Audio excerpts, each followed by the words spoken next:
skin so gorgeous. We thank the life gorgeous. Thank the life gorgeous. I love the life gorgeous. Its torso is so tight.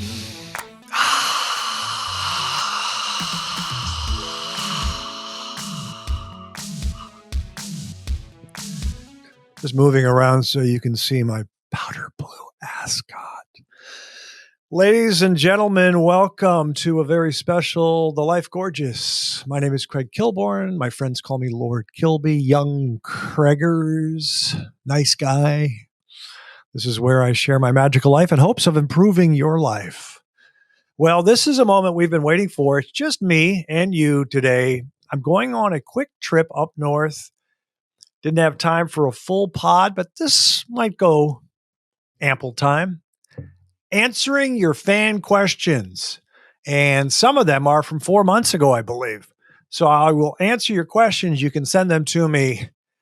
You can DM them. You can do them at the YouTube channel. There's a voicemail you can leave. You can write them in a comment. You can write them in comments on my iconic Instagram. And sometimes I'll say your name. Sometimes I can't figure out the username. I don't want to decipher certain things, but we just keep it moving. We have a number of questions. Let's get started. Okay. This is fun. I just love this den. This is, the Conquistador Lamp has been with me for a very long time, probably my longest relationship. And then you see, I talk about the mahogany panel den, and some of you are like, what is that? What is that? Burl wood? Yes, it is. It's burl wood inlay over there. And then there's the mahogany. You can see it. Not as well lit today. It's overcast in Los Angeles. So I'm in my beautiful mahogany panel den. First question, Lord Kilby, thanks so much for your pod. I just want you to know I love hearing you talk about a variety of subjects, and that includes fine dining and basketball. I'm not an NBA fan, but you make it enjoyable. Are people giving you crap for talking basketball so much? Interestingly, they're not.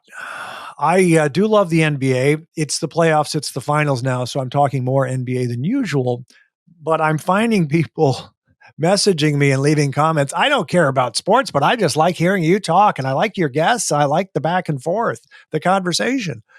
So, and a number of women have said they don't follow the NBA, but now they do. So thank you for your patience. The Life Gorgeous is a variety of things. Fine dining, drinking in moderation, listening to my music, listening to your music, and some sports and some old movies. Thank you for that question. Craigers, next question. I find it hard to believe you only have one martini a week. Is that true? Absolutely. 100%. I didn't when I was in my 30s, but I'm no longer in my 30s. Again, people say I look like I'm in my 40s. We can just keep it right there. But I feel better now with just one martini a week. And this is very important. I don't go back to back anymore in one night. I will not do that. I don't feel good the next day.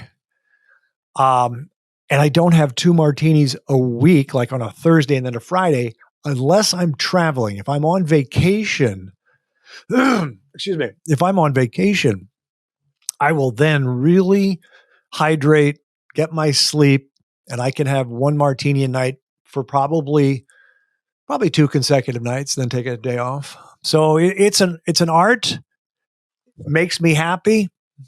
I've worked on it. I always tell the young people, leave yourself an out.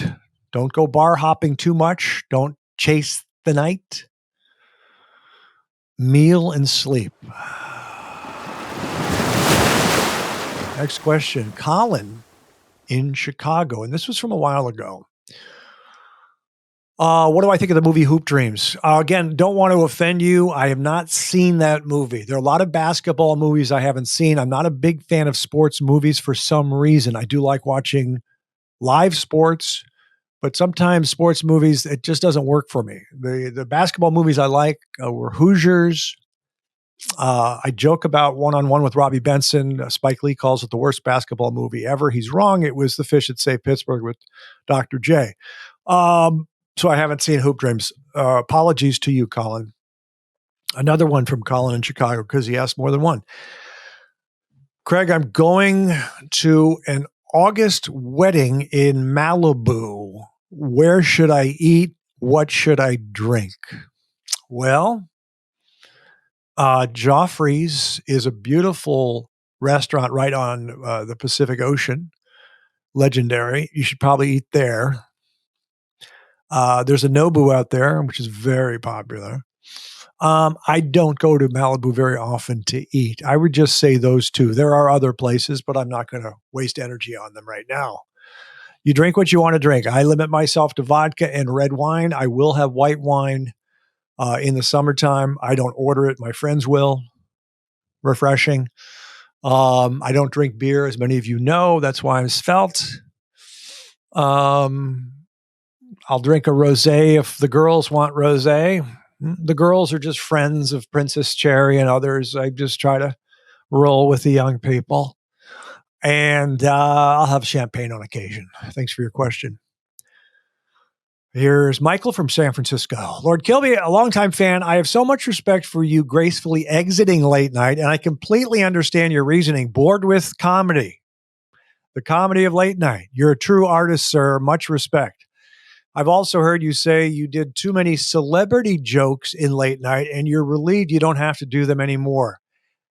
Did you ever apologize to a celebrity? That's a great question. So I'll first tell you, I don't know why we did so many celebrity jokes. We only had 7 writers. Maybe they were the best jokes. Maybe I didn't want to do political jokes. I don't know. I'll tell you a funny one. I've told this story before, but it's worth repeating. So we had this writer, and I jokingly say he was a good-looking writer, but a lot of the writers were good-looking. But let's say this guy was good-looking, and he was dating a girl that used to date Kevin Costner. So all of a sudden, I'm getting all these Costner jokes because this guy's upset, with Costner, because this girl he's dating dated Costner. And I don't use these jokes all the time. I'm just like, but if it was appropriate. So we did a lot of, Waterworld jokes and lost money and all this kind of stuff. So then one night during the monologue, it's actually Kevin Costner's birthday. So I'm going to do a birthday joke. He's 46. And the joke was, hey, happy birthday to Kevin Costner. He turns 46 today. His friends threw a surprise party for him, and somehow that lost $10 million, which is a wonderful joke.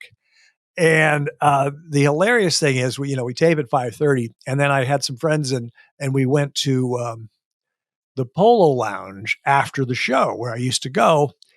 And I still, one of my favorite places in Los Angeles, the Polo Lounge. And as I'm having dinner and drinks, Kevin Costner walks by and he says, "Hey, Craig, I promise I'll do your show. I've just been a little busy, but I'll do your show." I said, thanks. No problem. And I didn't know our bookers were trying to get Kevin Costner. And we all laughed, and he hadn't seen the show yet because it hadn't aired. I'm just hoping he doesn't go home that night and turn on CBS and catch the monologue where I do that joke. But I like him because I think he's one of those guys that's so prominent that he would not even be bothered. It would roll off him. But I have had some people that are very upset, celebrities who refused to do the show, and I didn't even know I did celebrity jokes about them. I'm always willing to apologize, always, because it's not my intent. I grew up with something called good-natured ribbing, but it's subjective as to what is good-natured ribbing and what is hurtful and offensive. So I will always apologize, but this is what's interesting. I don't want to sit there then after I apologize and then have them berate me and say this was wrong and this hurt, blah, blah, blah. I'm going to apologize and move on. If I'm on the phone, which this happened once with a celebrity where they started berating me and I said, I got to go. And I hung up. But, and some of you might say, Craig, if you're going to apologize, you got to sit there and, let them have their say. I said, well, I'll give them a little bit, but this is where I do what I want to do. I'll apologize and then I move forward. One of the interesting things is, some people in life don't want an apology. They loathe you. They don't want an apology. And this is one of my important points, which I kind of get a kick out of in society. Um, some people forgive and others don't. Some people will forgive you and others won't. My goal, I would love to do this sometime, and I might do it in a book. Analyze the difference between the two people, the two types of people, those that forgive and those that don't. There's a difference. Some are neurotic and bitter, and some are pleasantly happy and level headed. Okay. That was a good question. That was a deep one.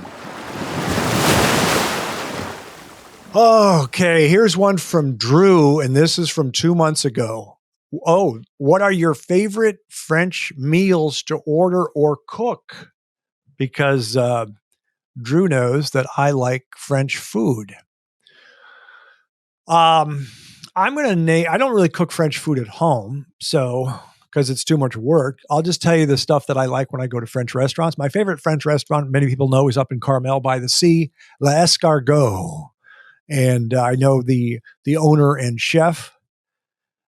It's Carrie Lautis. I believe it's pronounced Lautis. I'm going to ask him because I'm going to see him soon. Is it Lotus or Lautis? I believe it's Lautis. Escargot in garlic butter in a pastry is one of my favorites. There's a wonderful French restaurant down here in Los Angeles that I like called Bicyclette, the owners of Republique, Walter Mansky, and their onion tart is delightful. Onion tart. Get that. I like goose liver pate. I like beef Wellington. A lot of French food, it's sauces, it's pastries. I like chicken cordon bleu. That's chicken stuffed with ham and cheese. I like quiche Lorraine. Short rib poutine. I just like the cheese and the butter and the sauces. Hope you enjoyed that answer. That was for Drew from 2 months ago. Wellesley Marie left a message 3 months ago. Thank you for not growing one of those long, bushy beards in retirement. Kreger's not a question, just a thank you. I'm not sure if I wanted to, I could grow a big bushy beard, but I'm influenced by Bjorn Borg in the 70s, had a nice stubble. And I like George Michael had a stubble. And I don't like shaving with a razor. It irritates my skin, but trimming it up does not cause any problems with my skin. It's not that irritating. And I do like the way it looks. Especially when I stare at myself in my club chair when I'm drinking alone. I really get mesmerized by my stubble. Let's see. This is from Jason in Austin 4 months ago. 4 months ago. Craig, I love the Willy Wonka promos from your old Late Late Show. Question. Do you believe, like many of us, that Grandpa Joe was just a bum? He didn't do anything. He laid around and then started dancing when he got a golden ticket, when Charlie got a golden ticket. Okay. I never viewed Grandpa Joe as a bum. I thought he was a nice guy who was hobbled and he had lost some of his lust for life.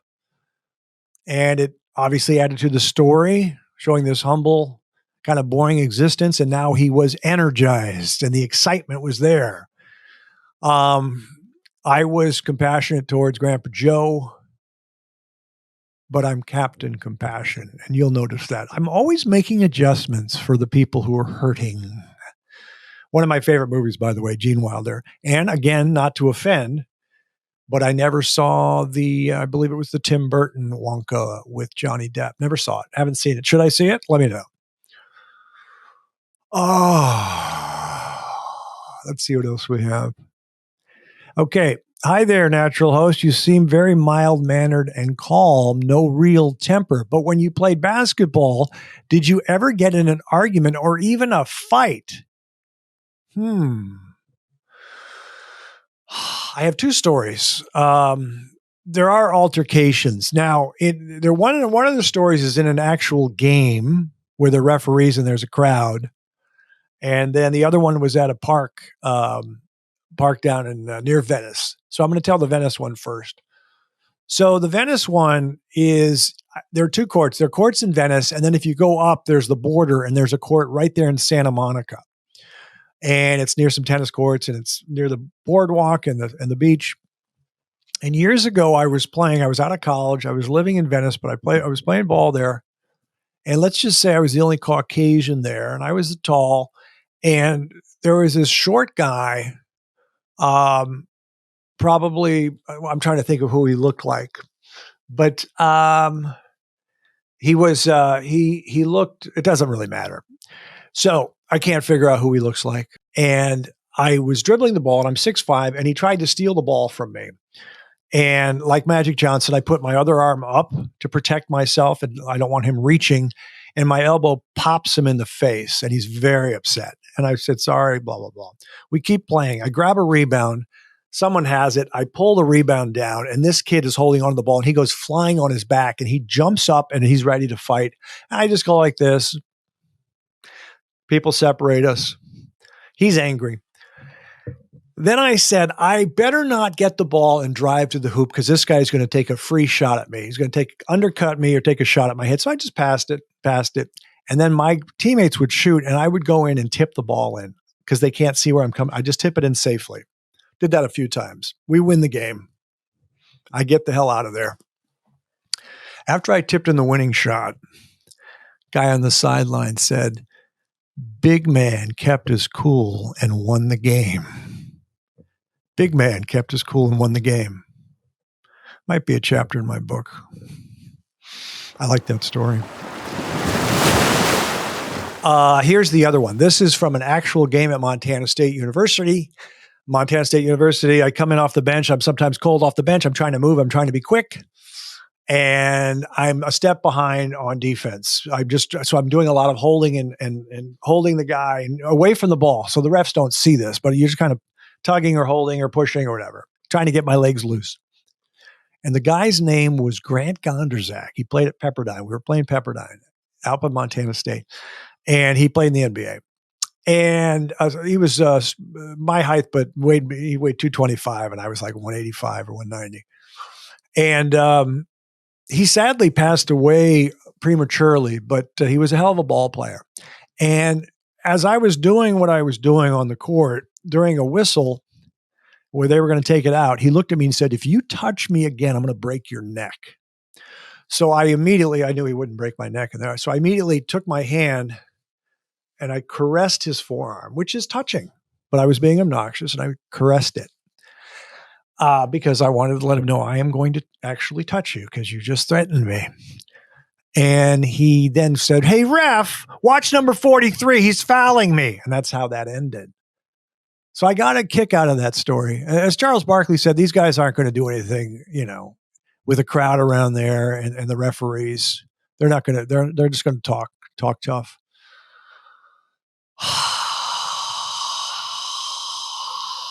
So those are the fan questions today. Again, I wanted to give a brief podcast this week because I'm going on a quick trip.